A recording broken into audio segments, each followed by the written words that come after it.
In today's video, I'm going to be simulating until Connor McDavid has more points than Wayne Gretzky. McDavid is currently heading into his 8th season in the NHL. He currently has 697 points. What a coincidence! In order to make this possible, I'm going to be turning injuries off, and I will be putting Connor McDavid on every forward line. Connor, buddy, you better work on your cardio in the off-season, because you are going to be playing a lot of minutes. Edmonton would finish 4th in the Pacific with a 43, 32, and 7 record. Meanwhile, McDavid would put up 77 goals, 124 assists for 201 points. Shout out Ovechkin putting up 54 goals. And the Oilers would end up losing in the first round to the Dallas Stars in 6 games. Boston would end up winning the Stanley Cup, beating the San Jose Sharks in 7 games. Yes, the San Jose Sharks. Shout out Quinn Hughes winning the Norris. Going into year 9, McDavid is a 99 overall, and McDavid is going to continue to play the entire game. The Oilers would end up finishing 2nd in the Pacific with a 44, 27, and 11 record. McDavid would put up a cool 218 points. Shout out Patty Kane putting up 111 points, 51 goals as well. And shout out Ovechkin putting up 61 goals at age 38. The Oilers would lose in the first round in 7 games to the LA Kings. And Boston would go back-to-back, beating the Vancouver Canucks in 7 games. Yes, the Vancouver Canucks. Yet again, one of these dog shit teams are making it to the Stanley Cup Finals. But Boston is continuing to dominate. Shout out Quinn Hughes back-to-back Norris trophies. Shout out to Brad Marchand picking up the Conn Smythe. Going into year 10, McDavid is still a 99 overall, and he's continuing to play the entire game. This guy must be an absolute freak in the sheets. The Oilers would end up missing the playoffs, finishing 5th in the Pacific with a 40, 39, and 3 record. McDavid had 69 goals, nice, and 220 points. And the Vancouver Canucks would win the Stanley Cup, proving me wrong. Wait, and they beat the Boston Bruins too? You can't make this shit up. Going into year 11, McDavid is still a 99 overall. The Oilers would end up finishing 1st in the Pacific with a 51, 18, and 13 record. McDavid would put up 82 goals and 220 points. Shout out Zach Hyman putting up 84 points. Shout out Jack Eichel putting up 102 points. By far the best season of his career. The Oilers would end up losing in the second round to the Anaheim Ducks in 7 games. And holy shit, are the Boston Bruins ever a fucking wagon. Holy shit, the Boston Bruins are an absolute fucking wagon.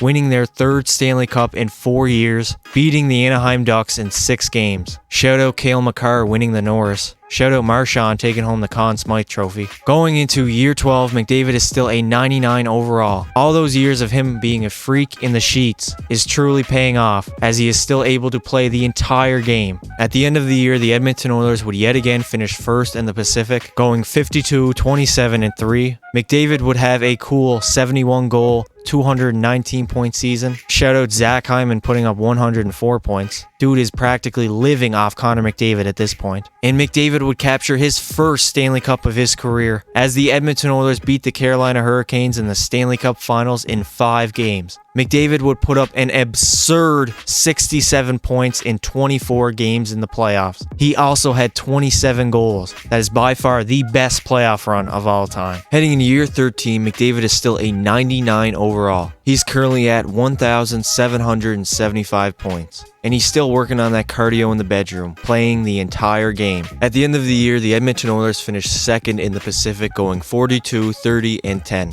McDavid would have a tiny step back, only putting up 187 points. Shout out Jack Hughes. The Edmonton Oilers would make it all the way back to the Stanley Cup Finals, but ultimately lose to the Washington Capitals in 7 games. Last year, I thought McDavid had the best playoff run of all time, but somehow this year he does even better, putting up 24 goals, 50 assists for 74 points in only 27 games. Shout out Ovi winning the Conn Smythe trophy. Going into year 14, McDavid, of course, is still a 99 overall. And I checked his contract that he signed last season, and he's making $17 million. That is a bench player salary in the NBA. That is absolutely sad. All I've been seeing on like TikTok and Twitter lately is that Whopper promo where they go Whopper, Whopper, Whopper, Whopper. I can't get it out of my fucking head. It's honestly annoying me at this point. The Oilers would end up finishing 1st in the Pacific, going 45, 26, and 11. McDavid would have a bounce back season, putting up 80 goals and 243 points. Shout out David Pastrnak putting up 58 goals and 108 points. And shout out Ovechkin putting up 48 goals at age 43. Wait, he's on the Sharks? EA Sports is now copying my career simulation. And the Oilers would lose to the Vancouver Canucks in the second round in 7 games. Vancouver would go on to win another Stanley Cup, beating the New Jersey Devils in 7 games. McDavid is dominant as usual. Shout out Charlie McAvoy winning the Norris. You don't see that too often. Quinn Hughes picked up the Conn Smythe. Heading into year 15, McDavid is still a 99 overall. McDavid still got that dog in him playing the entire game. Shout out Jordan Eberle coming back to the Oilers. The Oilers would end up finishing first in the Pacific with a 49-27-6 record. McDavid would have 92 goals and 230 points. Shout out Jesper Bratt putting up 109 points. The Devils are absolutely stacked. They have Jesper Bratt, Jack Hughes, and this Zakharov guy all cracked 100 points this season. The Oilers would yet again make the Stanley Cup Finals, but they would lose to the New Jersey Devils in 6 games. I called it. I said the New Jersey Devils were absolutely stacked. McDavid did his thing, putting up 72 points in 25 games in the playoffs. Shout out Jack Hughes winning the Conn Smythe.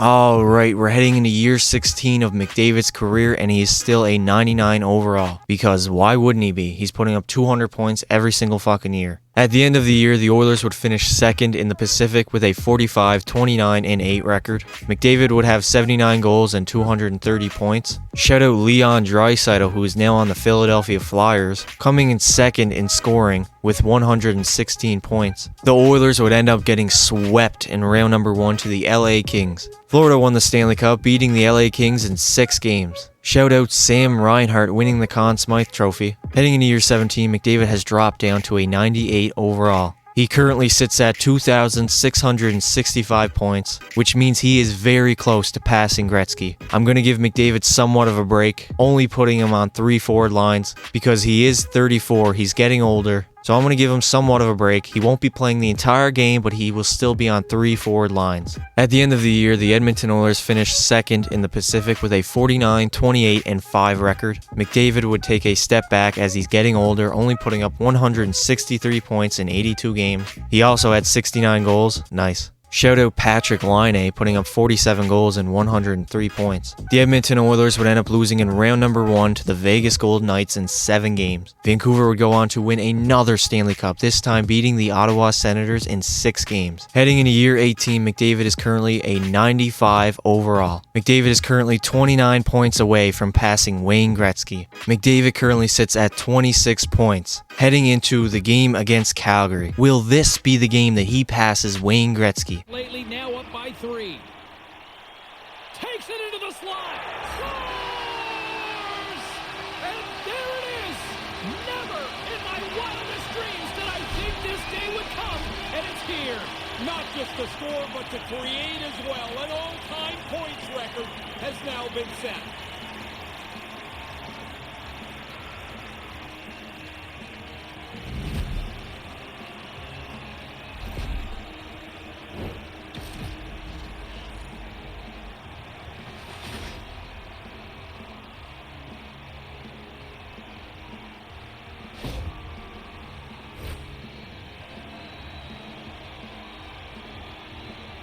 And just like that, after 18 seasons, Connor McDavid has more points than Wayne Gretzky.